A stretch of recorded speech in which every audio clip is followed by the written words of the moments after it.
Hello students and friends, good morning, जय हिंद। मैं Vipin sir और जीविका केमिस्ट्री क्लासेस में आपका एक बार फिर से स्वागत है। हेलो स्टूडेंट्स, आप पढ़ रहे थे class 12th chemistry chapter number first solid state. ठीक है ना, आप पढ़ रहे हैं class 12th chemistry chapter number first solid state. ठीक है ना, तो जो आप पढ़ रहे हैं इसके अंतर्गत हम पढ़ने वाले हैं आज। कल आपने चैप्टर नंबर फर्स्ट का फर्स्ट पार्ट पढ़ा था। आज आप जो पढ़ने वाले हैं वो सेकेंड पार्ट है ना, पार्ट 2 पढ़ने वाले हैं, जिसमें आपको पढ़ाया जा रहा है क्रिस्टलीय ठोसों के का वर्गीकरण। तो हमारी हेडिंग शुरू होती है क्रिस्टलीय ठोसों का वर्गीकरण। ठीक है ना, आपने पढ़ा था कि सॉलिड जो होते हैं 2 टाइप्स के होते हैं, क्रिस्टलीय और अक्रिस्टलीय। ठीक है ना, क्रिस्टलीय और अक्रिस्टलीय के बारे में पढ़ चुके थे, लेकिन अब क्रिस्टलीय जो होते हैं उनके भी कई प्रकार होते हैं। कौन कौन से हैं उनके बारे में अध्ययन करने वाले हैं। तो लिख सकते हैं कि अंतरा अणुक आकर्षण बलों, अंतरा अणुक आकर्षण बलों के आधार पर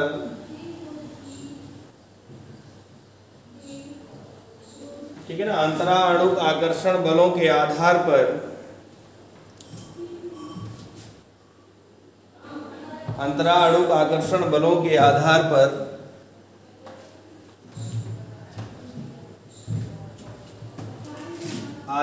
क्रिस्टलीय ठोसों को निम्न भागों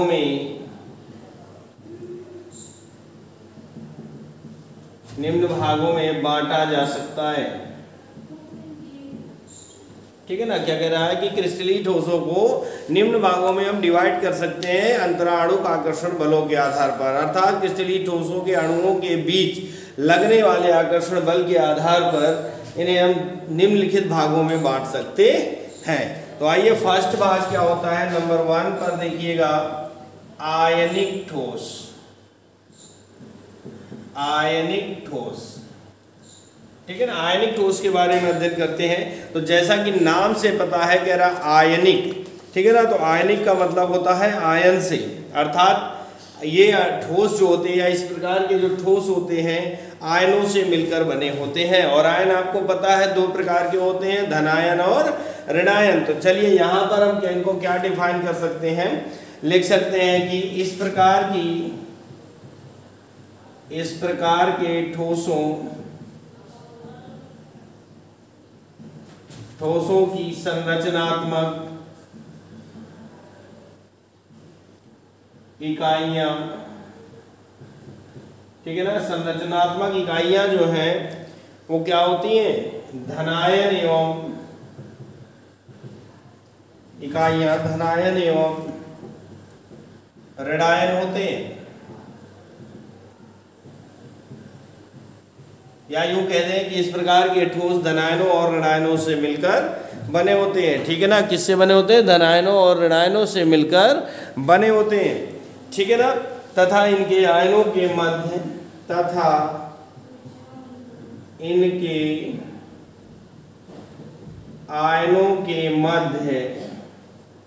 अब आयन कौन से होंगे, यानी प्लस और माइनस के मध्य प्रबल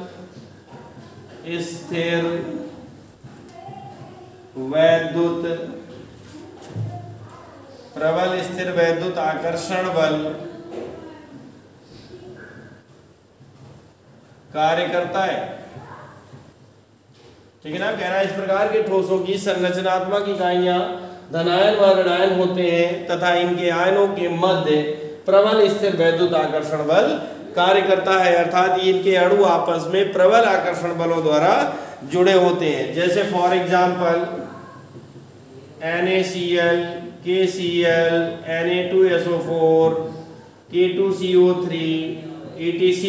ठीक है ना, ये सब क्या है, क्रिस्टलीय ठोसों के अंतर्गत आते हैं। इनकी संरचनात्मक इकाइयां धनायन एवं ऋणायन होते हैं। ठीक है ना, इसके अलावा भी और लिखना चाहे तो लिख सकते हैं MgO, CaO, आज आप कर सकते हैं ना। तो चलिए हम NaCl को खोलते हैं तो क्या बन जाएगा, Na प्लस Cl माइनस, फिर Na प्लस का प्लस हो जाएगा, इसका माइनस हो जाएगा, minus plus minus plus minus plus minus plus minus. तो देखिए इनके क्रिस्टल जालक जो होते हैं वो धनायनों और ऋणायनों से मिलकर बने होते हैं, ठीक है ना। और इनकी संरचनात्मक इकाइयाँ यही होती हैं, क्लियर हुई ना। तो ये इनका स्ट्रक्चर होता है, जैसे और भी चाहे तो माइनस प्लस इस तरह से ये जुड़ते रहते हैं, ठीक है ना। तो ये किससे मिलकर बने होते हैं, धनायनों से, ठीक है ना। तो बहुत सिंपल सी परिभाषा थी कि इस प्रकार की ठोसों की संरचनात्मक इकाइयाँ धनायन एवं ऋणायन होते हैं या आयन से मिलकर होते हैं, ठीक है ना। और इनके अणुओं के मध्य या आयनों के मध्य प्रबल स्थिर वैद्युत आकर्षण बल कार्य करता है, फलस्वरूप इनके क्वथनांक जो होते हैं वो अधिक हो जाते हैं, ठीक है ना। तो ये था नंबर फर्स्ट। अब चलते हैं नंबर 2 पर।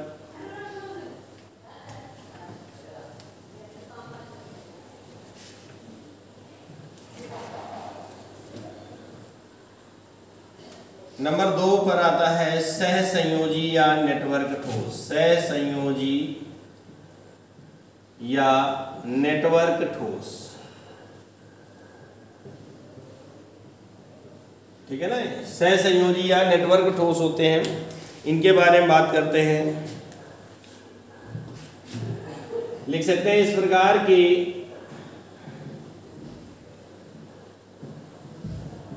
ठोसों की संरचना, ठीक है ना। इस प्रकार के ठोसों की संरचना परमाणुओं से मिलकर होती है, परमाणुओं से मिलकर होती है।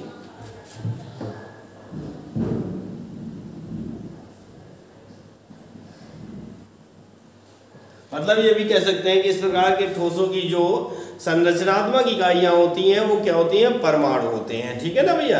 क्या होते हैं, परमाणु होते हैं। तो इस प्रकार के ठोसों की संरचना परमाणुओं से मिलकर होती है। एक परमाणु दूसरे परमाणु से, इसमें होता क्या है भैया, एक परमाणु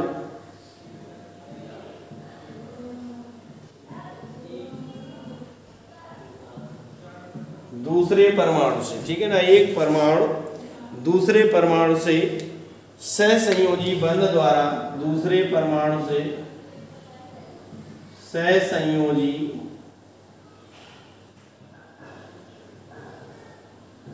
बंध द्वारा, ठीक है ना, किसके द्वारा, सहसंयोजी यानी साझेदारी के बॉन्ड द्वारा। साझेदारी के 3 बॉन्ड होते हैं, सिंगल बॉन्ड, डबल बॉन्ड और ट्रिपल बॉन्ड। साझेदारी के बंध द्वारा जुड़े रहते हैं, यानी सहसंयोजी बंध द्वारा जुड़े रहते हैं, ठीक है ना। किससे जुड़ते हैं, सहसंयोजी बंध के द्वारा आपस में जुड़े रहते हैं। इनके गलनांक और क्वथनांक, इनके गलनांक व क्वथनांक, ठीक है ना। क्या क्या भैया, गलनांक और क्वथनांक आयनिक ठोसों की अपेक्षा, आयनिक ठोसों की अपेक्षा,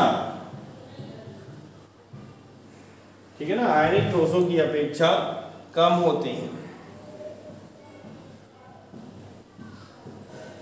ठीक है ना। यानी इनके गलनांक और क्वथनांक जो होते हैं वो आयनिक ठोसों की अपेक्षा कम होते हैं। ऐसा क्यों होता है भैया, कम क्यों होते हैं, क्योंकि इनके अणुओं के मध्य, इनकी इकाइयों के मध्य प्रबल स्थिर वैद्युत आकर्षण बल कार्य नहीं करता है। इनमें एक दुर्बल सहसंयोजी बंधन बल कार्य करता है। तो एग्जाम्पल जैसे कि हम आप लिख सकते हैं, कोई भी परमाणु होगा, एग्जाम्पल लिख सकते हैं जैसे कि हीरा, ठीक है ना, ग्रेफाइट, ये कैसे बने, सहसंयोजी ठोस है। कौन से ठोस है, सहसंयोजी ठोस है। सिलिकॉन कार्बाइड, सिलिकॉन कार्बाइड, काला फास्फोरस, काला फास्फोरस ETC, ठीक है ना भाई। तो इस तरह से आपके उसमें चल रहा है। ये आपका पास्ट चैप्टर फर्स्ट का सेकंड पार्ट है क्लास 12th की केमिस्ट्री का।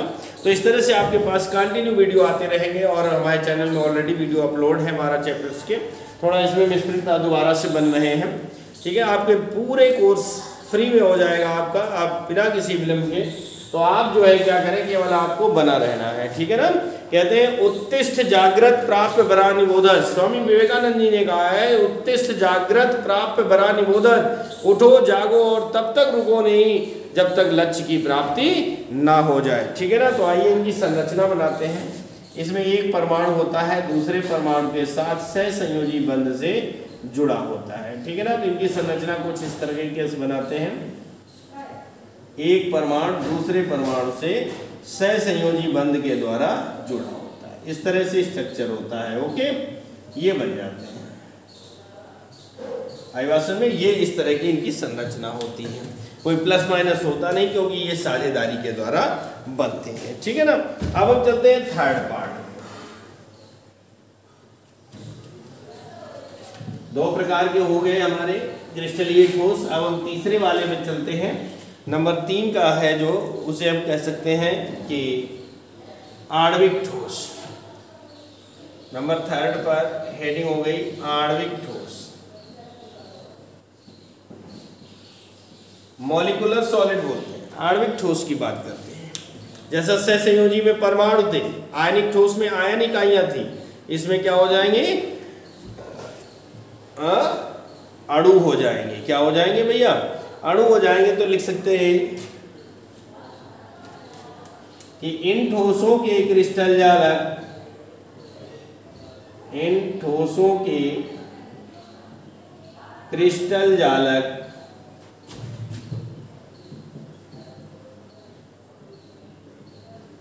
अणुओं से मिलकर बने होते हैं। इन ठोसों के क्रिस्टल जालक अणुओं से मिलकर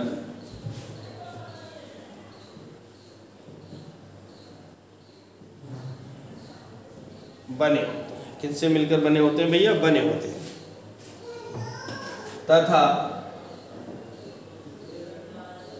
इनके अणु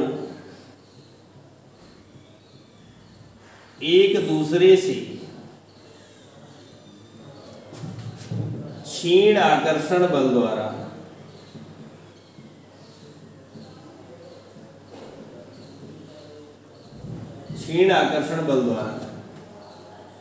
जुड़े रहते हैं,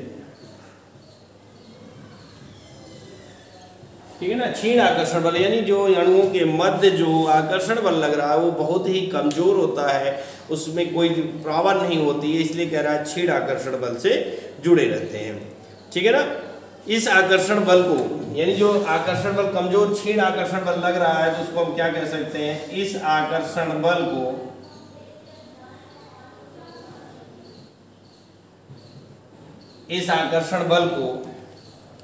वान डेर वाल्स बल कहते हैं।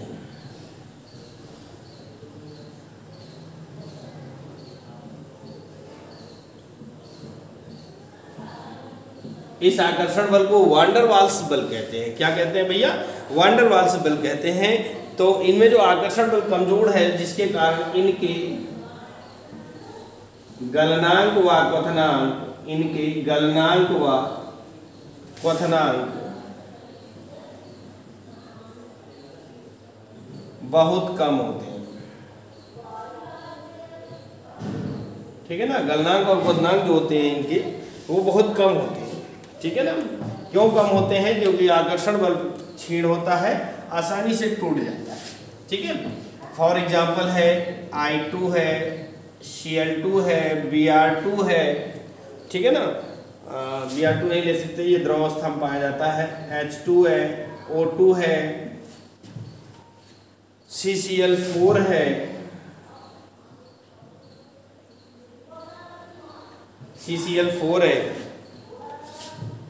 आदि, ये आते हैं क्रिस्टल आणविक ठोस के अंतर्गत, ठीक है ना। अब इनकी संरचना कैसे होती है, इसमें दो अणु आपस में तो बने होते, कम से कम एक यौगिक अणु के बनने में 2 परमाणु तो भाग लेंगे ही, है ना। तो इस तरह से ये 2 के जोड़ों के रूप में रहते हैं। ये इनका स्ट्रक्चर हो जाता है।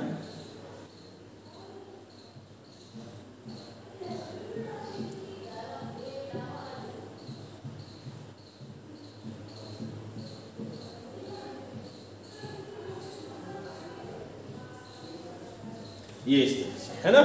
तो ये हो जाते हैं नंबर 3 के आणविक ठोस। अब हम चलते हैं नंबर 4। ये चौथा 3 प्रकार के हो गए। आशा करता हूँ कि वीडियो समझ में आ रहा होगा, लेक्चर भी समझ में आपको आ रहे होंगे, है ना। लेक्चर बड़ी आसानी से आपको समझ में आ रहे होंगे। अब हम चलते हैं नंबर 4 पर। बहुत ही सिंपल लैंग्वेज के साथ आपके सामने प्रस्तुत होते हैं, जिससे कि आपको बोर्ड एग्जाम प्रिपेयर करने में तैयारी नहीं होगी। और आप अपने दिमाग में एक बत्ती ये बैठा लो कि जिस तरीके से इस बार यानी प्रमोट कर दिया गया है, अब ऐसा नहीं होगा, आपके एग्जाम होंगे मतलब होंगे, ठीक है ना। तो नंबर 4 जो है चौथा प्रकार है वो है धात्विक ठोस। क्या है भैया? धात्विक ठोस। ये होते हैं मेटेलिक सॉलिड कहते हैं इनको। क्या कहते हैं भैया? मेटेलिक सॉलिड यानी धात्विक ठोस कहा जाता है। तो लिख सकते हैं क्या कि इस प्रकार के ठोसों की संरचना, इस प्रकार के ठोसों की संरचना,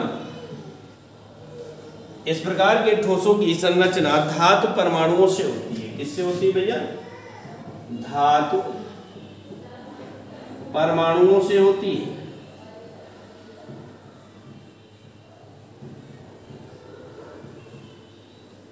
यानी इस प्रकार के जो ठोस होते हैं धातु से मिलकर बने होते हैं, जैसे गोल्ड के परमाणु हो गए, आयरन के हो गए, सिल्वर के हो गए, एल्यूमिनियम के हो गए, इस तरह की धातुओं के परमाणुओं से मिलकर होती है, ठीक है ना। धातु परमाणु से होती है। इनमें धातु परमाणु एक दूसरे से, इनमें धातु परमाणु एक दूसरे से, यानी जो धातुओं के परमाणु हैं वो एक दूसरे के साथ क्या कहते हैं? एक दूसरे से धात्विक बंधों द्वारा जुड़े होते हैं। धात्विक मेटालिक बॉन्ड, मेटालिक बॉन्ड है ना, धात्विक बंधों द्वारा जुड़े रहते हैं।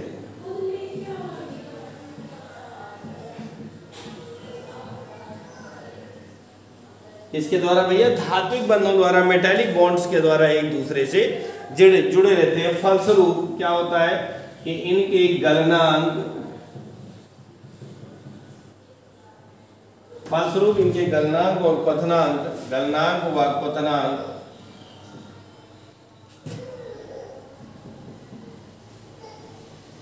अधिक होते हैं, ठीक है ना। इनके गलनांक और क्वथनांक बहुत अधिक होते हैं, क्योंकि इनके बीच जो आकर्षण बल है, धात्विक बंध है, वो बहुत ही स्ट्रांग होता है, जिसे तोड़ने के लिए बहुत सारी ऊर्जा की जरूरत होती है, ठीक है ना। जैसे एग्जाम्पल लिखते हैं, क्या हो सकता है एग्जाम्पल? आप जानते हैं इनके बारे में बहुत जाने माने होते हैं, जैसे कि लोहा है, तांबा है ना, सिल्वर है, गोल्ड है, एल्यूमिनियम है, ठीक है ना, आदि। ये सब किससे? धातुओं से मिलकर बने होते हैं, इन्हें धात्विक बंध कहते हैं। ओके, आए बात समझ में? तो ये इस तरह से, तो ये थे आपके क्रिस्टलीय ठोसों के प्रकार, क्रिस्टलीय ठोसों का वर्गीकरण, ठीक है ना। 4 प्रकार से वर्गीकृत किया जा सकता था, जो आपको कर दिया गया है ना। अब हम चलते हैं वर्गीकरण के बाद में आगे हम लोग बढ़ते हैं। तो कहाँ पर बढ़ते हैं? आगे हमारी हेडिंग आती है क्रिस्टल जालक, ठीक है ना।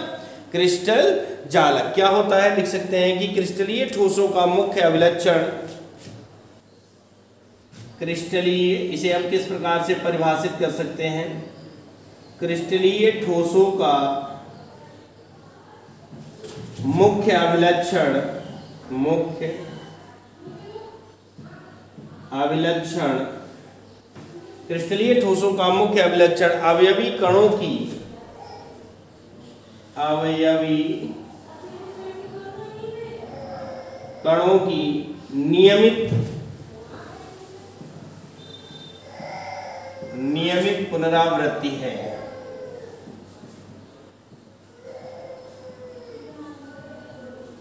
ठीक है ना। क्रिस्टलीय ठोसों का मुख्य अभिलक्षण अवयवी कणों की नियमित पुनरावृत्ति होती है, यानी कंटिन्यू बार बार एक ही चीज को दोहराने से, जैसे आप देखते हैं कि आप अपना घर बनवाते हैं तो घर बनवाने के लिए ईंटें मंगाते हैं, तो जब ईंटें ट्रैक्टर ट्रॉली से उतारा जाता है तो एक के ऊपर घड़ी लंबाई में भी, चौड़ाई में भी और ऊंचाई में एक निश्चित क्रम से रखा जाता है, जिससे कि एक जाल क्रिस्टल जालक बनकर तैयार हो जाता है। यानी जो वर्गाकार आयताकार रचना तैयार होती है वो क्रिस्टल जालक कहलाती है। ठीक है ना। तो कह रहा है यदि क्रिस्टल में अवयवी कणों की, यदि क्रिस्टल में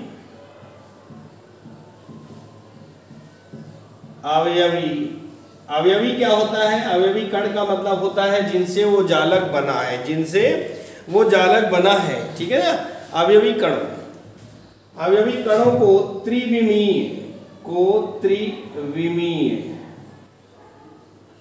अवयवी कणों को त्रिविमीय व्यवस्था के रूप में व्यवस्थित किया जाए। त्रिविमीय व्यवस्था, ठीक है। त्रिविमीय व्यवस्था का मतलब होता है लंबाई में, यानी किसी भी क्रिस्टल जालक को लंबाई में रखो, चौड़ाई में रखो और ऊंचाई में भी रखा जाए, तो इस प्रकार से जो रचना बनकर तैयार होगी वो कहलाएगी क्रिस्टल जालक। ठीक है ना। तो कह रहा है यदि क्रिस्टल में अवयवी कणों को त्रिविमीय व्यवस्था के रूप में व्यवस्थित किया जाए,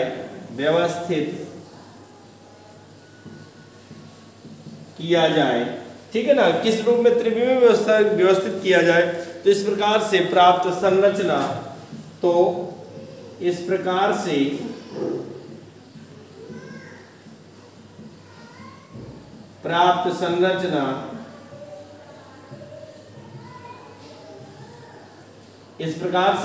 संरचना क्रिस्टल जालक कहलाती है। क्रिस्टल जालक कहलाती है।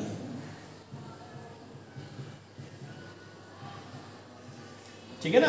क्या कह रहा है कि क्रिस्टलीय ठोसों का मुख्य अभिलक्षण अवयवी कणों, यानी जिनसे वो बना हुआ उनकी बारंबार नियमित पुनरावृत्ति होती है।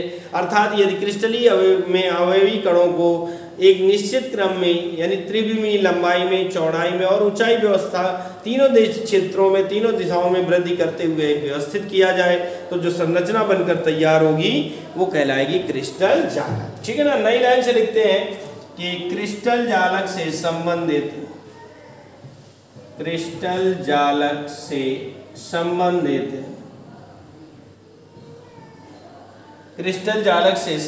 विभिन्न अभिलक्षण निम्नलिखित हैं। संबंधित विभिन्न अभिलक्षण निम्न है। ठीक है ना। यानी क्रिस्टल जालक में कौन कौन से अभिलक्षण हो सकते हैं, किस प्रकार से हम उसे जान सकते हैं, पहचान सकते हैं, उसके बारे में अगर हम देखें तो क्या होगा भैया कि नंबर 1 पर हम हेडिंग डालते हैं, फलक। क्या डालते हैं? फलक। फलक मतलब एक सरफेस से होता है। फॉर एग्जाम्पल जैसे कि आप ये माचिस देख रहे हैं, लूडो का पासा होता है, उसमें 6 फलकें होती हैं, 1 2 3 4 5, 1 2 है ना, 3 4, ये वाली 5 और ये वाली 6 फलकें होती हैं। तो कह रहा है कि इसको क्या लिख सकते हैं? क्रिस्टल जालक की समतल एवं पूर्ण व्यवस्थित सतह फलक कहलाती है।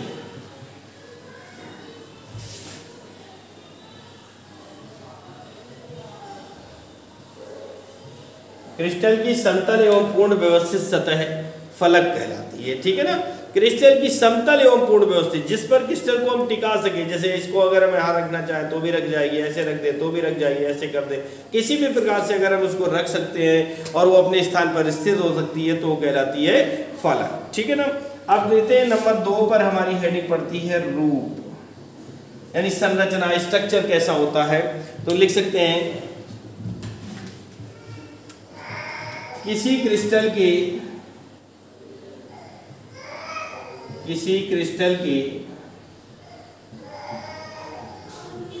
समस्त, ठीक है ना, या सभी संगत फलक, समस्त ना लिख के ऐसा लिख सकते हैं, सभी संगत फलक, किसी क्रिस्टल के सभी संगत फलक परस्पर मिलकर रूप का निर्माण करते हैं, यानी एक संरचना बनाएंगे। जैसे 6 फलकों को आपस में जोड़ दिया जाए तो एक संरचना बनकर तैयार होगी, स्ट्रक्चर, जिसे हम रूप कहते हैं। ठीक है ना, आगे चलते हैं नंबर 3 पर। उसके लिए हम इसको थोड़ा साफ कर देते हैं। नंबर 3 है हमारा कोर। ठीक है ना, नंबर 3 पर क्या है भैया? नंबर 3 है हमारा कोर। कोर माने होती है भुजा। क्या होती है? भुजा। और किसी क्रिस्टल में बहुत सारी कोर होती हैं, जैसे कि देखिए ये हमारा क्यूब बना रहे हैं। क्या बना रहे हैं भैया? क्यूब।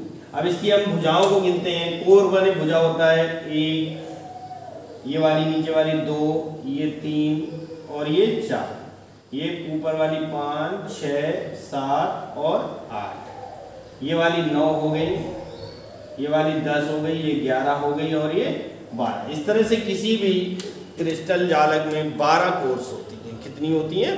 12 कोर होती हैं। इनको परिभाषित क्या कर सकते हैं? यह दो निकटवर्ती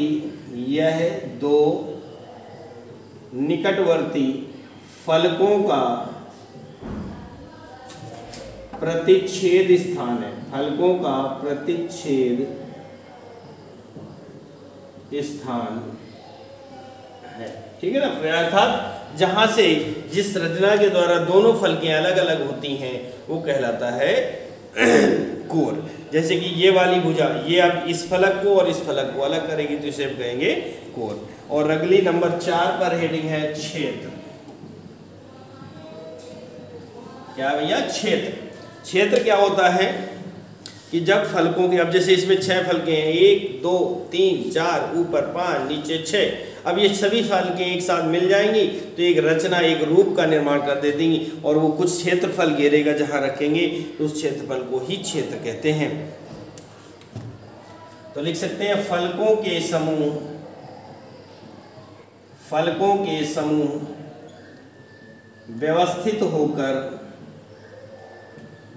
व्यवस्थित होकर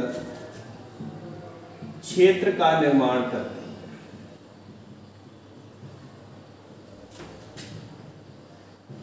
फलकों के समूह व्यवस्थित होकर क्षेत्र का निर्माण करते हैं। ठीक है ना, फलकों के जो समूह होते हैं वो आपस में व्यवस्थित होकर के क्षेत्र का निर्माण करते हैं। आया समझ में?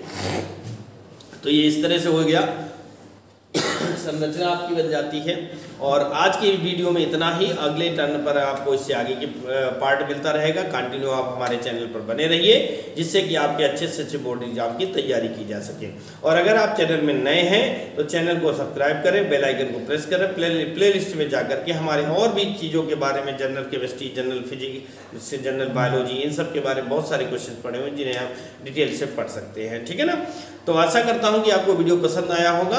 और वीडियो पसंद आए तो लाइक करें, शेयर करें। जय हिंद, जय भारत।